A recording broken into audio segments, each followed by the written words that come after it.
জয় শ্রীকৃষ্ণ। রাধে রাধে। নমস্কার সবাইকে। আশা করি সকলে ভালো আছেন ও সুস্থ আছেন পরম করুণাময় ঈশ্বরের অশেষ কৃপায়। ধর্মতত্ত্বের আরো একটি নতুন পর্বে আপনাদের সকলকে জানাই সুস্বাগতম। বন্ধুরা, দেখতে দেখতে এই পবিত্র কার্তিক দামোদর মাস প্রায় শেষের দিকে। আপনারা অনেকেই হয়তো এই পবিত্র মাস জুড়ে ভগবান শ্রীহরি বিষ্ণুকে সন্তুষ্ট করার জন্য বিভিন্নভাবে চেষ্টা করেছেন। অনেকেই এই সম্পূর্ণ মাস জুড়ে নিরামিষ আহার গ্রহণ করেছেন, ভগবান শ্রী দামোদরের উদ্দেশ্যে আকাশদ্বীপ দান করেছেন। আবার অনেকে দামোদর অষ্টকাম সহযোগে নিয়মিত দামোদরকে সন্ধ্যা প্রদীপ দান করেছেন। এই পবিত্র মাস জুড়ে ভগবানকে সন্তুষ্ট করার জন্য যে প্রচেষ্টা, আর সেই পবিত্র মাসই শেষ হতে বাকি আর মাত্র কটা দিন। যারা এই পবিত্র মাস জুড়ে ভগবানকে ভক্তি, শ্রদ্ধা ও ভালোবাসা দ্বারা সেবা করেছেন তারা তো করেছেনই, কিন্তু যারা করেননি তারা অন্তত এই বাকি দিনটিতে ঈশ্বরের সেবায় নিজেকে নিয়োজিত করুন। আপনি হয়তো নিজেও জানেন না, ভগবানকে সামান্য একটু ভক্তি ও শ্রদ্ধার সহিত একটু আরাধনা করেন তাহলে তিনি ঠিক কি পরিমাণ আপনার উপর কৃপা করবেন। বন্ধুরা, আজ এই ভিডিওর মাধ্যমে আপনাদের সাথে অত্যন্ত গুরুত্বপূর্ণ একটি বিষয় আলোচনা করব, আর তা হলো কার্তিক মাসের এই অবশিষ্ট দিনটিতে কি সমস্ত উপাচার এবং কি নিয়ম পালন করা উচিত আপনাদের। এই বিষয়গুলো নিয়েই থাকছে আজকের এই ভিডিওটি। তাই ধর্মতত্ত্বের এই পর্বটি আপনাদের জন্য হতে চলেছে বিশেষ গুরুত্বপূর্ণ। আপনি যদি সনাতন ধর্মে বিশ্বাসী হন এবং ভগবান শ্রীহরি বিষ্ণুকে একটু হলেও ভালোবেসে থাকেন তাহলে অবশ্যই এই নিয়মগুলি মানার চেষ্টা করবেন। তাহলে চলুন বন্ধুরা, কি সেই বিষয়গুলি তা এই ভিডিওর মাধ্যমে জেনে নেওয়া যাক। তাই সকলকে অনুরোধ করব শুরু থেকে শেষ পর্যন্ত সম্পূর্ণ ভিডিওটি মনোযোগ সহকারে শ্রবণ করার জন্য, এবং সম্পূর্ণ ভিডিওটি শ্রবণ করে যদি আপনাদের একটুকুও ভালো লেগে থাকে এবং যদি একটু উপকৃত হয়ে থাকেন তাহলে কমেন্ট করে আপনাদের মতামত আমাদের অবশ্যই জানাবেন। আপনাদের মতামত আমাদের কাছে খুবই গুরুত্বপূর্ণ। কিন্তু বন্ধুরা, তার পূর্বে আপনি যদি এই চ্যানেলে নতুন হয়ে থাকেন তাহলে চ্যানেলটিকে অবশ্যই সাবস্ক্রাইব করবেন এবং পাশে থাকা নোটিফিকেশন বেল আইকনটি প্রেস করে রাখবেন। এতে করে আমি যখনই নতুন কোনো ভিডিও পোস্ট করব তা সবার আগে পৌঁছে যাবে আপনার কাছে। আর আপনি যদি আমাদের এই ভিডিও থেকে একটু হলেও সমৃদ্ধ হয়ে থাকেন এবং উপকৃত হয়ে থাকেন তাহলে অনুগ্রহ করে অবশ্যই ভিডিওতে একটি লাইক করবেন। তাহলে চলুন বন্ধুরা, এবার বিস্তারিত আলোচনায় যাওয়া যাক। প্রিয় ভক্তবৃন্দ, আপনারা সকলেই জেনে থাকবেন যে আমাদের হিন্দু শাস্ত্রে মোট 18টি পুরাণ রয়েছে। তার মধ্যে অন্যতম 2টি পুরাণ হলো স্কন্দ পুরাণ এবং পদ্ম পুরাণ। এই স্কন্দ পুরাণ ও পদ্ম পুরাণে বর্ণিত আছে এই কার্তিক দামোদর মাস হলো দ্বাদশ মাসের মধ্যে সর্বশ্রেষ্ঠ মাস এবং আমাদের শাস্ত্র অনুযায়ী অত্যন্ত গুরুত্বপূর্ণ একটি মাস। শাস্ত্রে আরো উল্লেখ আছে যে এই মাসটি হলো ধর্ম, অর্থ, কাম, মোক্ষ প্রদান করার একটি মাস।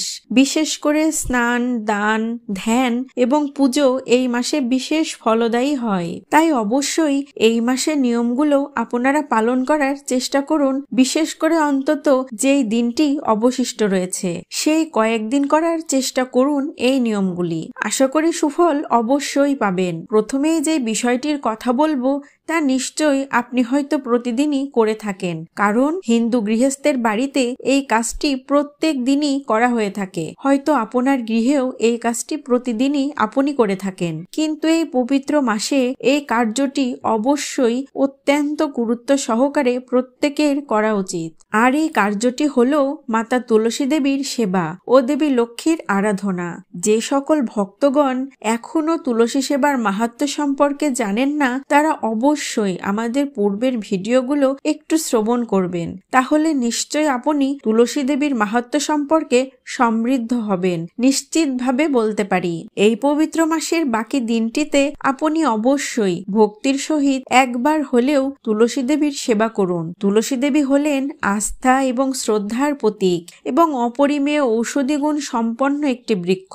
আমাদের শাস্ত্রে সারা বছর তুলসী দেবীকে জল অর্পণ করাকে শ্রেষ্ঠ বলে মানা হয়। তাই আপনারা এই মাস তো বটেই, বরং সারা মাস জুড়েই তুলসী দেবীকে জল অর্পণ করবেন। বিশেষ করে সকালে স্নান সেরে যদি সম্ভব হয় আপনাদের দ্বারা, তাহলে তুলসী দেবীকে জল দান করবেন। আর যদি সম্ভব না হয় তাহলে যে কোনো সময় স্নান সেরে তুলসী দেবীকে জল দান করতে পারবেন আপনারা। আরো একটি বিশেষ কর্ম হলো সন্ধ্যাবেলায় তুলসী দেবীর নিকট প্রদীপ প্রজ্বলন করা। আপনারা যদি এই কাজগুলো সারা বছর করতে পারেন তাহলে আপনি অতি পুণ্যের ভাগীদার হবেন। সাক্ষাৎ মা লক্ষ্মীর কৃপা লাভ করবেন আপনি। কেননা তুলসী গাছে স্বয়ং মা লক্ষ্মীর নিবাস বলেই মানা হয়ে থাকে। আপনি যদি চান যে আপনার গৃহে সর্বদা শুভ সময় বিরাজ করুক, সুখ শান্তি বিরাজ করুক, তাহলে আপনার অবশ্যই ভক্তি ভরে তুলসী দেবীর আরাধনা করা উচিত এবং তুলসী মঞ্চে একটি প্রদীপ প্রজ্বলন করতে একদমই ভুলবেন না।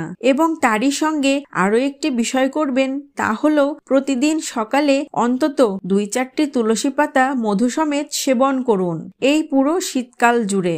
এই কাজটি যদি সারা শীত জুড়ে করতে পারেন তাহলে সারা বছর সুস্থ ও নিরোগ থাকতে পারবেন আপনি। ঠান্ডাজনিত কোনো সমস্যায় আক্রান্ত হবেন না নিশ্চিতভাবে। দ্বিতীয় যে বিষয়টির কথা বলবো তা হলো লক্ষ্মী পূজা। আপনারা প্রত্যেকেই হয়তো প্রতি বৃহস্পতিবার নিজ গৃহে লক্ষ্মী দেবীর পূজা করে থাকেন। চেষ্টা করবেন এই লক্ষ্মীবারে উপবাস রেখে দেবী লক্ষ্মীর পূজা সম্পন্ন করতে এবং পূজা শেষে মা লক্ষ্মীর ব্রত কথাটি অবশ্যই পাঠ করবেন।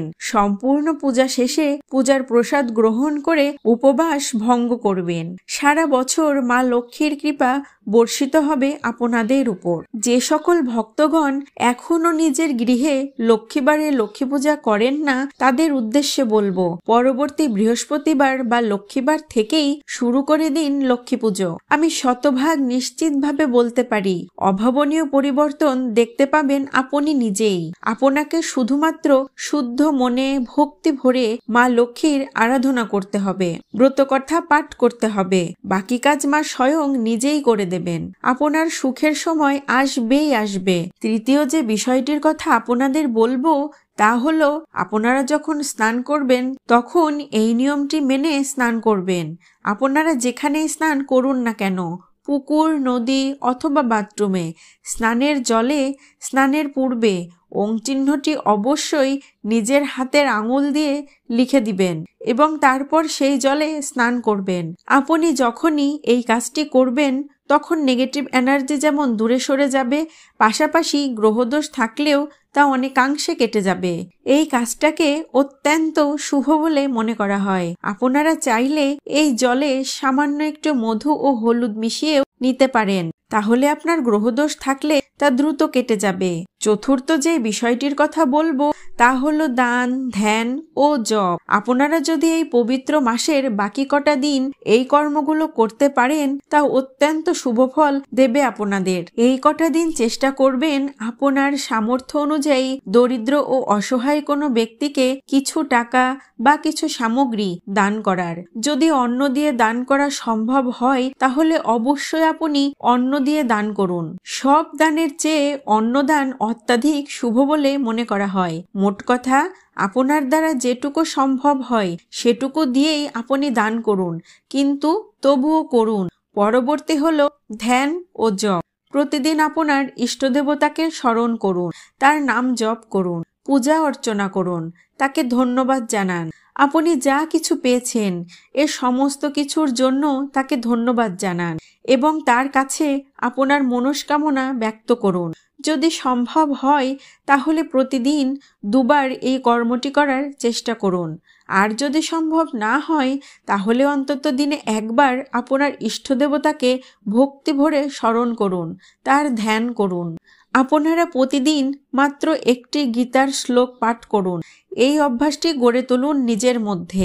নিজের পাঠ করা যদি সম্ভব না হয়ে থাকে তাহলে যিনি পাঠ করছেন তা শ্রবণ করুন। এই অভ্যাসটি আপনার জীবনে আমূল পরিবর্তন এনে দেবে নিশ্চিতভাবে। এবং সবশেষে এই বিষয়টি বলবো যে শুধু যে কার্তিক মাসেই এই কর্মগুলো করতে হবে এমনটা একদমই নয়। আপনি সারা বছর জুড়েই এই কর্মগুলো অবশ্যই করতে পারবেন। ঘুম থেকে উঠে নিজের পিতামাতাকে প্রণাম জানাবেন, কারণ দেবতার জীবন্ত প্রমাণ যদি কেউ থেকে থাকে তা হলো পিতামাতা। পিতামাতাকে প্রণাম করলে অনেক পাপ ক্ষয় হয়, তাই এই কর্মটি অবশ্যই প্রতিদিন করার চেষ্টা করুন। বন্ধুরা, আজ এই ভিডিওটি এখানেই শেষ করছি। সবাই ভালো থাকবেন ও সুস্থ থাকবেন। ভিডিওটি ভালো লাগলে ভিডিওতে অবশ্যই লাইক, শেয়ার, কমেন্ট করতে ভুলবেন না। আসবো পরবর্তী আবার নতুন কোনো ভিডিও নিয়ে। জয় শ্রীকৃষ্ণ।